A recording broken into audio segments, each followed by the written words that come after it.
what advice would you give yourself going back to your junior golf days? Now, we have a whole bunch of junior golfers here.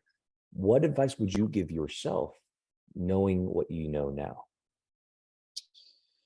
So as far as golf and learning golf, I would find, if I had to do it all over again, I would find a short game coach or a putting coach, because that's where you're going to save the most strokes. And if you look at the PGA Tour ranks, we all hit it the same. I mean, I hit it the same as Jordan Spieth. I hit it the same as, probably not as far as Rory McIlroy, but I hit it the same on certain weeks as the best ball strikers in the world.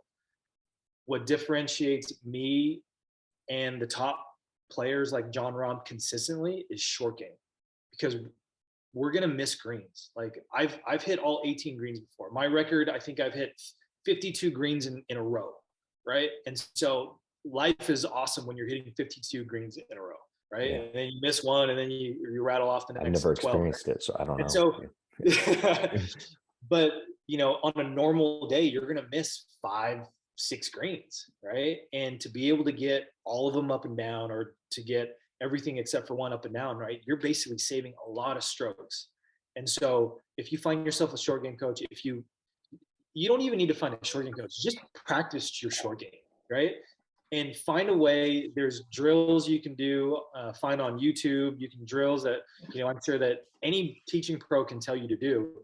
You're going to save the most strokes doing that, right? And so throughout your year, throughout your season, your high school season, your college season, if you were to shave off every year one stroke from your short game, by the time you're my age, it's it's limitless. Like, you can be the best golfer in the world just having the best short game in the world. Now, as far as outside of golf, Mhm. right? I feel like what's helped me the most now that I didn't have growing up, a consistent support system, guys Mm. that you can compete against, right? So Matt, we were golfing ever since we were kids, right? My brother, guys on my high school golf team, these are guys that we competed against day in and day out.